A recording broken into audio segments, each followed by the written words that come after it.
Hello friends, today we are going to study chapter 4 of cost accounting. So the first topic is FIFO method, first in first out method. What is first in first out method? First in first out method का use dairy products में होता है. Dairy products में क्या होता है, जैसे कोई बेकरी है, बेकरी में जो केक हम लोग बनाते हैं, जो पहले केक बना है वो पहले हम उसको निकालने की कोशिश करते हैं, उसको सेल करने की पहले कोशिश करते हैं, क्योंकि जो ब्रेड का केक है वो ब्रेड ख़राब ना हो जाए, इसलिए जो उसे पहले सेल कर. First in first out method को अब हम एग्जाम्पल के थ्रू समझने की कोशिश करेंगे. इलस्ट्रेशन नंबर 4.1 ये क्वेश्चन है यहाँ पे.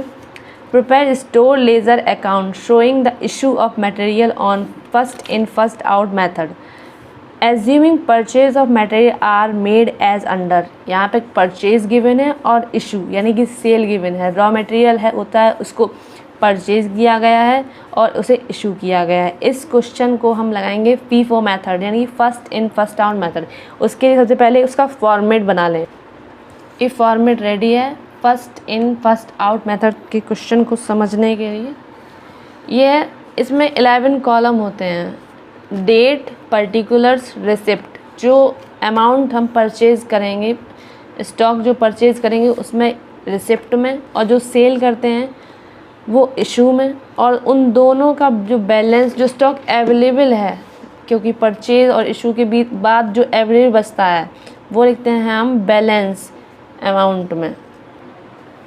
क्वेश्चन में है फॉर्मेट में सबसे पहले लिखते हैं स्टोर लेजर अकाउंट. ये किस मेथड पे बेस्ड है? ये फीफो मेथड पे बेस्ड है. Based upon FIFO method. इसमें 11 कॉलम्स बनाएंगे. Date, particulars, receipt, issue and balance. अब क्वेश्चन को समझेंगे. क्वेश्चन में गिवन है prepare store ledger account showing the issue of material on first in first out method assuming purchase of material are as made. Date वाले column में सबसे पहले हम क्या करेंगे, जो सबसे पहला डेट है इशू और परचेज दोनों में, जो पहला डेट है वो लिखेंगे. यानी कि असेंडिंग ऑर्डर में सारी डेट को अरेंज करते हैं. लेकिन सबसे पहले इसमें कौन सी डेट है? इसमें सबसे पहले है जनवरी 3, और जनवरी 3 को परचेज हुआ है. कितना purchase? 500 kg at the rate 2.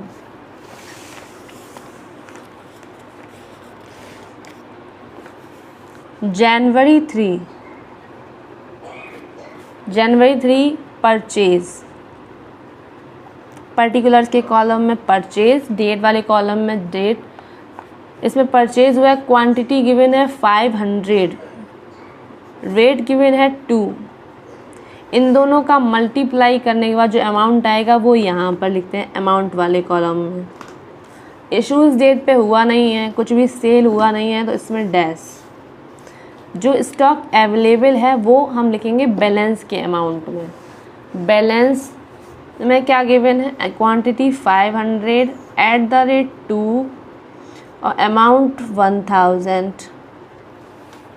अब नेक्स्ट डेट में है जनवरी 18.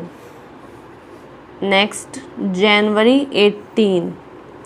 इस डेट पर भी परचेज हुआ है, यानी कि कुछ भी इशू नहीं हुआ है.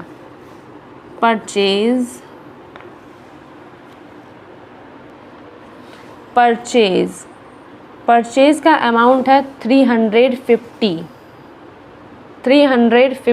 एट द रेट 2.10 यानी कि 2 रुपये 10 पैसे. इन दोनों का मल्टीप्लाई कर देंगे. 735 यानी कि 735 रुपये.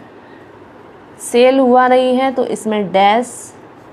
अब जो लास्ट टाइम जो हमें स्टॉक परचेज किया था उसमें से कुछ इशू हुआ नहीं है, यानी कि पूरा अभी है, अवेलेबल है, तो उसमें पहले वो अमाउंट वो नोट कर लेंगे यहाँ पे. उसके बाद जो अभी परचेज किया है इस डेट पर, यानी कि जनवरी 18 को, तो वहाँ पे परचेज किया 350 एट द रेट 2.10.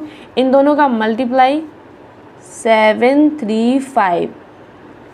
अब नेक्स्ट डेट है जनवरी 19. जनवरी 19 को क्या हुआ है? जनवरी 19 को इशू हुआ है, यानी कि सेल हुई है, तो यहाँ लिखेंगे इशू. अमाउंट है जनवरी 19 को 600 kg इशू हुआ है. 600 kg इशू हुआ है और first in first out method, यानी कि जो पहले आया है, पहले कौन सा आया है, पहले आया है 500 kg, तो इससे पहले इशू कर लेंगे। तो इशू करेंगे तो यहाँ पे ये इशू वाला कॉलम है, इसमें लिखेंगे 500 क्योंकि 500 पहले आया है, और एट द रेट 2, इन दोनों का मल्टीप्लाई वही है सेम 1000। अब जो 600 हमें इशू करना था और 500 कर दिया है, तो अब 100 जो है वो किसमें से करेंगे, जो नया आया है 350, इससे 100, और इसकी प्राइस क्या है, इसका है 2.10, इन दोनों का मल्टीप्लाई करेंगे 210। अब जो स्टॉक बचा हुआ है 350 से 100 तो इशू हो गया, अब बचा कितना है, तो 250 और एट द रेट 2.10, इन दोनों का मल्टीप्लाई किया 525। अब नेक्स्ट डेट पे आएंगे, तो नेक्स्ट डेट पे क्या हुआ है, नेक्स्ट डेट है जनवरी 25। जनवरी 25 को हुआ है परचेज हुआ है 600 kg, यहाँ परचेज पर्टिकुलर्स के कॉलम में परचेज यहाँ पे 600 एट द रेट 2.20, इन दोनों का मल्टीप्लाई किया 1320, इशू हुआ इन डैश। अब जो स्टॉक पहले अवेलेबल था वो, और जो नया आया है वो, जो पहले था उसे लिख लिया, इन दोनों का मल्टीप्लाई किया 525। अभी जो नया आया है वो क्या है, नेक्स्ट डेट है जनवरी 25। जनवरी 25 को परचेज हुआ है 600, और इस 600 को हम इसमें किससे हुआ है, तो 2.20, इन दोनों का मल्टीप्लाई किया तो अमाउंट है 1320, इशू वाले कॉलम में डैश कर देंगे, और जो पुराना स्टॉक अवेलेबल था जो बचा था वो पहले लिख देंगे, और फिर जो नया परचेज किया है वो, इन दोनों का मल्टीप्लाई 1320। अब नेक्स्ट डेट है जनवरी 27।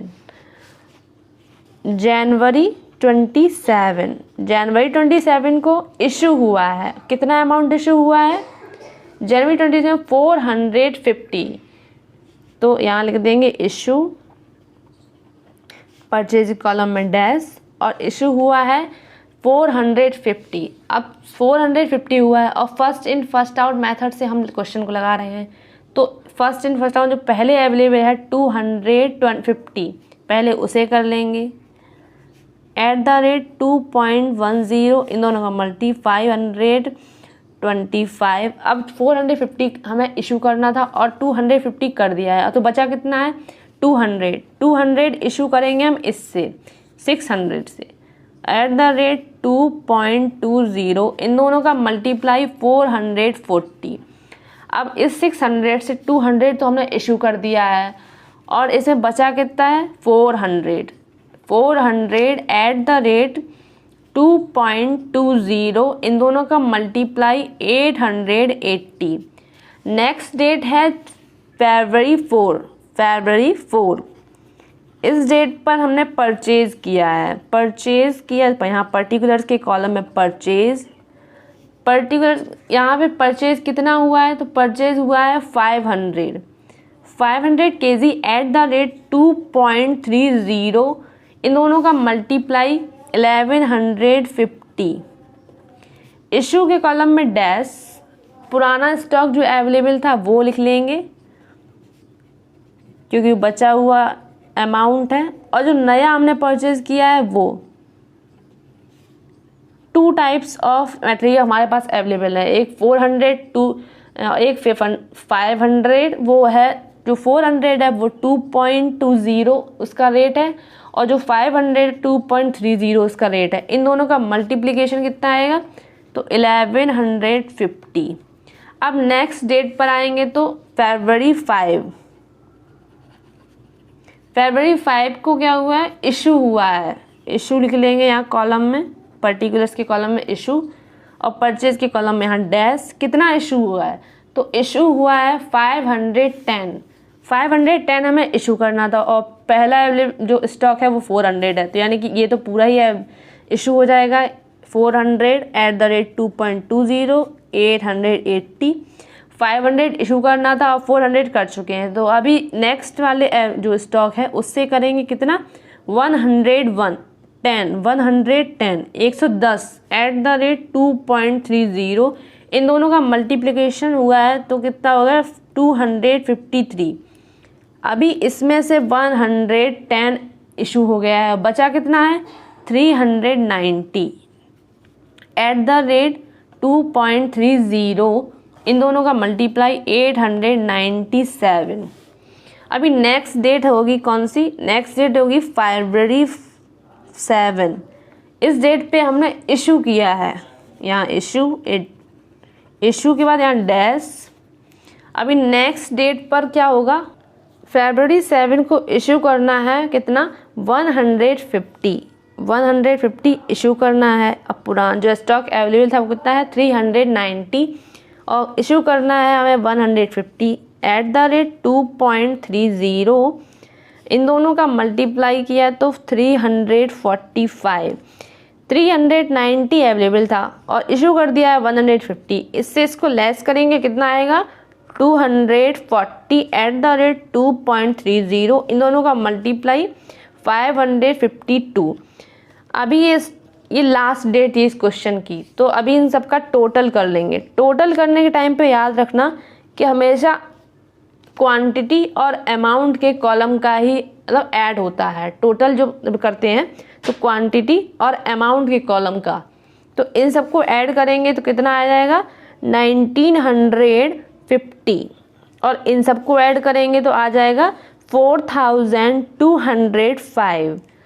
इसको ऐड किया तो आया 1710। अभी नेक्स्ट अमाउंट को किया तो आया है 3653। इसको ऐड किया, इसको ऐड नहीं करना, इसमें क्या करना, जो अमाउंट हमारे पास अवेलेबल बचा है लास्ट में, अभी ये जो अमाउंट है वो तो इशू हुआ नहीं क्योंकि आगे क्वेश्चन नहीं है, ख़त्म हो गया है, तो इसको अमाउंट को लिख लेंगे 240 और 552। ये क्वेश्चन यहाँ पे एंड हो गया है। अगर आपको क्वेश्चन समझ में आया हो तो प्लीज़ चैनल को लाइक करें एंड सब्सक्राइब।